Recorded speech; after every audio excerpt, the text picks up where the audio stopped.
성경 말씀 출애굽기 20장 17절 말씀 같이 한번 읽어봅시다. 너희 이웃의 집을 탐내지 못한다. 너희 이웃의 아내나 남종이나 여종이나 소나 낙이나 할 것 없이 너희 이웃의 소유는 어떤 것도 탐내지 못한다. 디모데전서 6장 6절에서 10절 한 번 더 읽어볼까요? 자족할 줄 아는 사람에게는 경건이 큰 이득을 줍니다. 우리는 아무것도 세상에 가지고 오지 않았으니 아무것도 가지고 떠나갈 수 없습니다. 우리는 먹을 것과 입을 것이 있으면 그것으로 만족해야 합니다. 그러나 부자가 되기를 원하는 사람은 유혹과 올무와 여러 가지 어리석고도 해로운 욕심에 떨어집니다. 이런 것들은 사람을 파멸과 멸망에 빠지게 합니다. 돈을 사랑하는 것이 모든 악의 뿌리입니다. 돈을 쫓다가 믿음에서 떠나 헤매기도 하고 많은 고통을 겪기도 한 사람이 더러 있습니다. 아멘. 청년 여러분 잘 지냈습니까? 오늘은 십계명 마지막 시간이죠. 탐내지 못한다 라는 제목으로 하나님의 말씀을 전하려고 합니다. 탐내지 못한다는 말씀은 소극적으로는 우리가 탐심을 물리쳐야 된다 라는 이런 말씀도 할 수 있고요.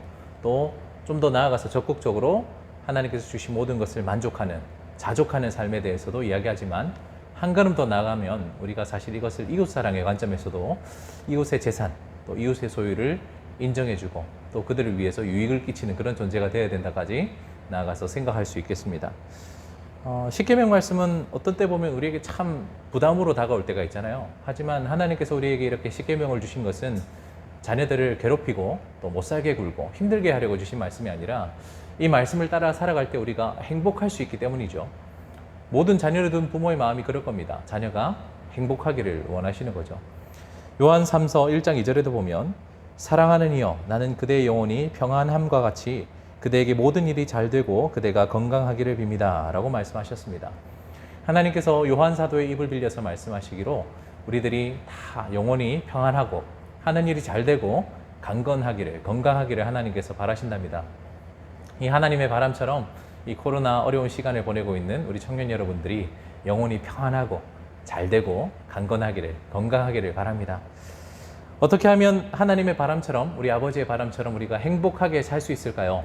세상은 행복의 조건을 자꾸만 소유라고 이야기를 합니다. 무언가를 가질 때, 그것이 물질이든 아니면 자리가 됐든 어떤 권력과 힘이 됐든 이 자본주의, 신자유주의 세상은 계속해서 그것들을 우리가 소유할 때 행복하다라고 말하고 있죠. 따라서 세상은 너무나도 무한 경쟁 사회를 살아가고 있습니다.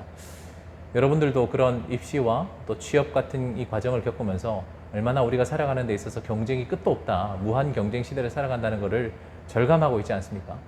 또한 우리가 이 세상에서 지금 먹고 사는 걸로 만족하지 말고 더 누리라고, 더 가지라고, 더 편해지라고 우리를 탐심을 부추기고 있는 것이 이 세상이다라는 것을 알 수 있습니다. 근데 그런 것들이 과연 우리에게 영혼의 평안함을 가져다 준다고 생각하십니까? 나눔과 적용을 위한 질문, 우리 나적질 1번 같이 한번 읽어볼까요? 가장 최근에 기억에 남을 만한 행복을 느낀 적이 있다면 언제 어떤 일을 통해서였나요? 제가 좋아하는 김창옥 강사님이 계신데요. 그분이 아주 유명한 말씀을 하셨죠. 우리가 사는 것이 항상 행복할 수는 없대요. 김창옥 강사님도 항상 행복에 대해서, 소통에 대해서 참 즐거운 이야기들 많이 하시는데 그분도 자신의 삶을 돌아보면 항상 행복하진 않대요. 인생이 그런 걸 알면서. 그런데 행복한 삶을 항상 살 수는 없어도 우리가 너무 행복한 지 오래되었다면 그것은 문제다. 항상 행복할 수는 없지만 그 행복한 기억이 너무 오래되었다면 그것은 문제가 될 수 있다. 참 와닿는 말이었던 것 같아요. 여러분들은 행복하게 살아가고 있습니까? 이 세상이 추구하는 소유 또는 경쟁을 통해 그 경쟁에서 승리했을 때, 경쟁이 살아남았을 때 얻게 되는 어떤 성취감 같은 것 말고 정말 여러분들은 이 성경에서 말하고 있는 하나님의 마음인 이 영혼의 평안함을 경험해 본 적이 있습니까? 할 수 있다면 목장 카톡방을 통해서 나누면 제일 좋겠지만 사정이 여의치 않다면 본인 스스로에게 한번 질문을 해봤으면 좋겠어요. 나는 정말 행복한 기억이 얼마나 되었을까? 나는 정말 이 영혼의 평안함을 누리면서 살고 있는가? 한번 고민해 봤으면 좋겠고요. 우리가 영혼이 평안하기 위해서 하나님께서 제시하시는 답은 자족입니다. 자족. 스스로 만족하는 것이죠.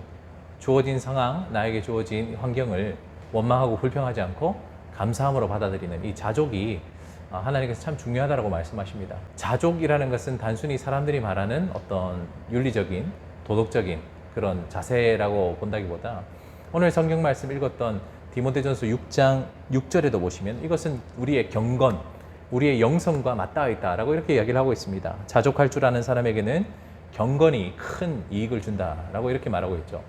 성도가 그리스도인이 자족하는 것, 스스로 만족하는 것은 우리의 신앙생활의 연장선이다라고 이렇게 말씀하고 있고요. 골로새서 3장 5절에도 보면 탐욕, 탐심은 우상 숭배다라고까지 이렇게 이야기를 하고 있습니다. 따라서 우리가 지나친 욕심을 부리지 않고 탐심을 부리지 않고 우리가 자족하는 것이 우리에게 신앙의 정말 중요한 부분이다. 단순히 내 신앙만 지킬 것이 아니라 이것은 하나님이 우리에게 주신 이웃 사랑을 실천할 수 있는 아주 구체적인 길이다라고 이렇게 말씀하고 계십니다. 그렇다면 우리가 어떻게 자족하면서 살아갈 수 있을까요? 크게 한 4가지 정도로 정리해 봤는데요. 첫 번째는 바른 가치관을 가져야 됩니다. 뭘 가져야 된다고요? 네, 바른 가치관.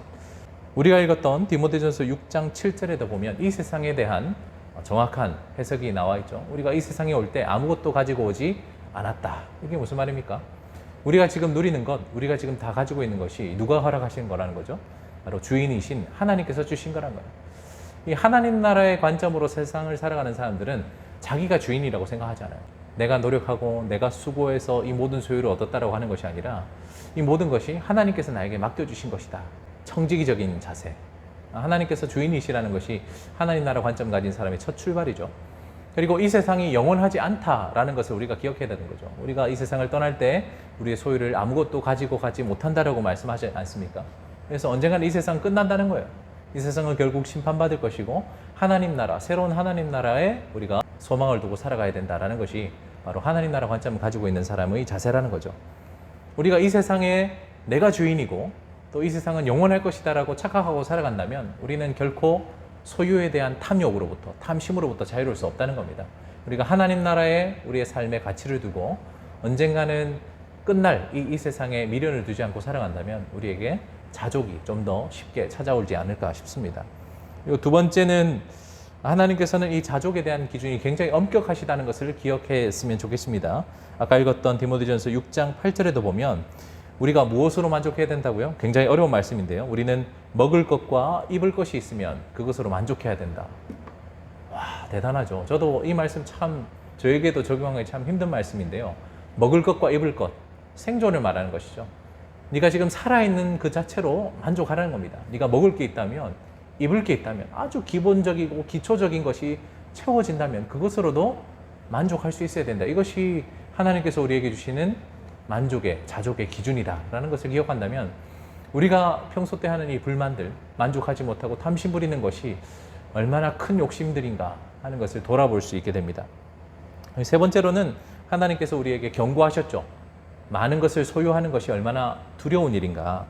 6장 9절에서 10절까지 보면 부자가 된다는 것이 결코 좋은 것만은 아니다라고 말하고 있습니다. 여러 유혹이 찾아오고 해로운 욕심에 결국 파멸과 멸망을 우리가 당하게 될 수 있다. 우리가 믿음을 잃어버릴 수 있다라고까지 이렇게 이야기를 하고 있습니다. 또 돈을 사랑하는 것이 일만악, 모든 악의 뿌리다라고까지 이렇게 말씀하고 있죠. 우리가 돈을 쫓다 보면, 소유를 쫓다 보면 믿음을 떠나서 헤매기도 하고 많은 고통을 당하는 사람들도 더러 있다라고 이렇게 경고하고 있습니다. 부의 위험과 이 돈의 실체를 깨닫는 사람은 이 자족할 수 있는 사람이 된다라고 말씀하고 있습니다. 마지막으로 하나 더 덧붙인다면 소유보다 관계를 더 중요시 여길 때에 우리에게 자족이 찾아온다라는 거죠. 하나님과의 관계 그리고 우리의 이웃과의 관계를 소중히 여기는 사람들은 내가 하나님의 것을 찬탈하려고도 또 이웃의 것을 내 마음대로 착복하고 또 횡령하고 또 하려는 그런 생각들을 내려놓을 수 있다라고 말씀합니다. 대규리문답 147문을 보시면요. 우리 자신의 형편에 온전히 만족하고 우리 이웃에 대해 우호적인 마음의 자세를 가지되 우리 내면의 모든 움직임과 애정이 그에게 와닿을 정도로 그가 가진 모든 재산을 돌보고 증진시키는 것입니다. 라고 이렇게 말하고 있습니다. 10계명 제일 마지막 계명, 탐내지 못한다라는 이 계명을 따라 살아갈 때 우리가 소극적으로는 자족하면서 살아가는 거죠. 탐심을 물리치고 스스로 만족하는, 이것은 우리 내면에서 일어나는 일이에요. 단순히 자족하고 끝나는 것이 아니라 이것이 더 나아가서 이웃을 사랑하는 데까지 나아가야 된다. 이웃에 대한 관계, 사랑의 관계, 우호적인 관계로 나아가야 된다라고 이야기를 하고 있죠. 단순히 나 스스로 만족하는 것에서 끝나지 아니하고 다른 사람의 소유, 다른 사람의 재산을 어떻게 해요? 체감이 되도록, 그죠?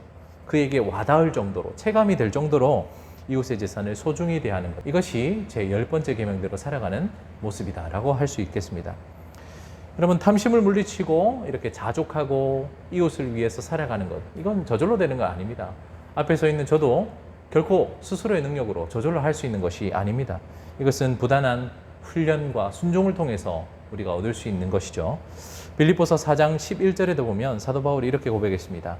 나는 어떤 처지에서도 스스로 만족하는 법을 배웠습니다. 개역 개정판에는 일체의 비결을 배웠노라 라고 이렇게 말씀하고 있죠. 이건 배우는 거예요. 수많은 연단과 수많은 경험과 시행착오를 통해서 하나님의 인도 가운데서 이렇게 자족하는 것을 배운다는 것이죠. 말씀을 전하고 있는 저도 계속해서 훈련하고 있는 내용이고, 아마 하나님께서 저를 부르시는 그날까지 이 세상에서 계속해서 만족하고 자족하고 이웃의 것을 소중히 여기는 것을 훈련해 나가지 싶습니다. 우리가 훈련을 받는데 그 핵심은 뭐냐 하면 바로 하나님을 늘 기억하면서 살아가는 거예요. 우리가 항상 어떤 일이 있을 때마다 이것을 하나님과 연관지어서 생각하고 하나님과 관련지어서 말하고 생각하고 행동하는 것, 그것이 이 훈련의 핵심이라고 할 수 있겠습니다. 사도 바울은 고린도전서 15장 10절에 이렇게 고백했죠. 나는 하나님의 은혜로 오늘의 내가 되었습니다. 나는 사도들 어느 누구보다도 더 많이 수고하였습니다. 그러나 내가 이렇게 한 것이 아니라 내가 늘 입고 있는 하나님의 은혜가 한 것입니다 라고 말이죠. 모든 것이 다 하나님의 은혜였다는 거예요.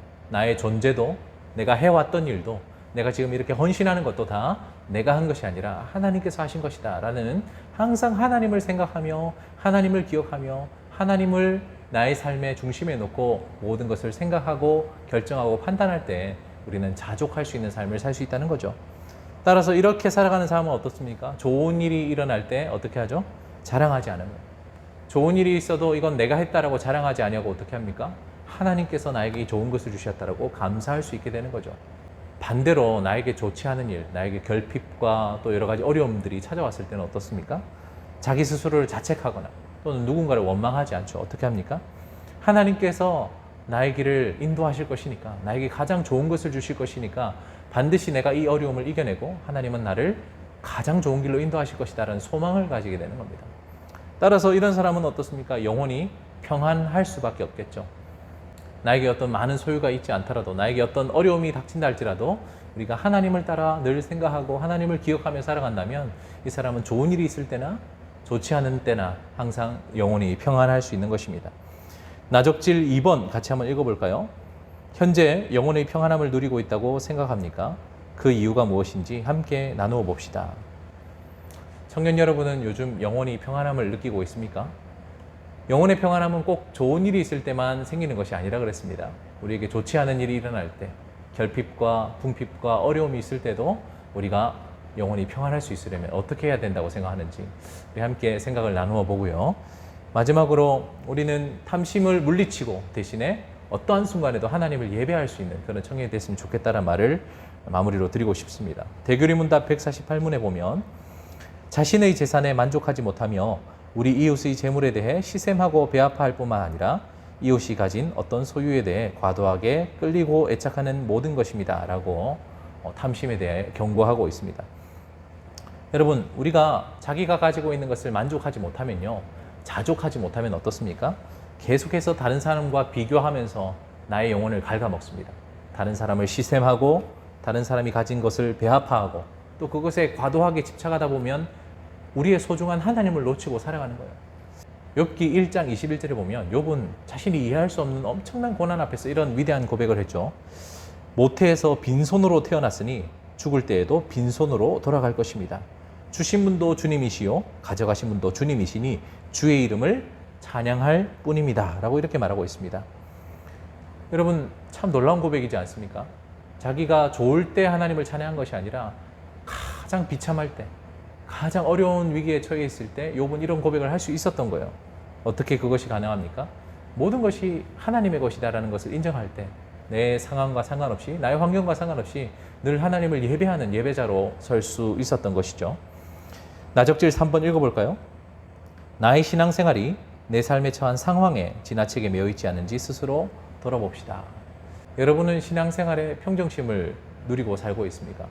혹시 나의 삶의 상황에 따라서 나의 신앙도 막 출렁이고 있지는 않습니까? 하나님께서는 이 욥이라는 한 사람의 예를 들어서 우리가 좋은 일이 있을 때나 또는 그렇지 않은 순간에도 항상 같은 마음으로, 동일한 마음으로 하나님을 찬양하고 예배하는 예배자로 서기를 바라고 계십니다. 제가 마지막으로 한 줄 써놨죠. 우리가 가져야 될 자세, 우리 청년들이 이 마지막 계명을 통해서 어떤 마음을 가졌으면 좋겠나. 과거와 현재와 미래로 나누었어요. 먼저 과거, 하나님께서 주신 모든 것을 어떻게 해야 됩니까? 감사할 수 있었으면 좋겠습니다. 비록 그것이 나의 기준과 또 내가 가지고 있는 욕망에 한참 못 미친다 할지라도, 그것이 나의 가정 환경일 수도 있고 학벌이나 외모나 또 내가 가진 능력이나 인맥, 경험, 어떤 것이 됐든 하나님이 나에게 과거에 주신 그 모든 것을 감사할 수 있는 청년이 바로 10번째 계명대로 사는 청년이다. 그리고 나의 현재, 내가 지금 누리고 내가 지금 서 있는 곳에 만족할 수 있었으면 좋겠습니다. 항상 자기 자신을 불만족스러워하고 내가 지금 처한 이 상황에 원망과 불평으로 하는 것보다 내가 지금 누리는 것에 먹을 것과 입을 것이 있은 줄 족한 줄 알아야 했는데 모든 것이 그렇다면 다 덤이지 않습니까? 하나님 주신 것을 감사하고 만족하고 누릴 수 있는 그런 청년들이 됐으면 좋겠고, 마지막 미래, 하나님께서 지금 비록 나는 궁핍과 어려운 가운데 있다 할지라도 나를 가장 좋은 길로 인도하실 것이다. 한 치 앞이 보이지 않고 더 나아질 기미가 보이지 않는 이 코로나 시국이라 할지라도 하나님께서는 비록 이 땅의 것으로 나를 만족시킬 수 없다 할지라도 하나님 나라를 통해서 나에게 가장 좋은 선물을 준비하시고 인도하실 것이다라는 이런 기대를 가지고 살아갈 수 있는 청년이 될 때 우리는 어떠한 상황 속에서도 영원히 평안하여 하나님을 예배드릴 수 있는 그런 좋은 청년들로 설 줄 믿습니다.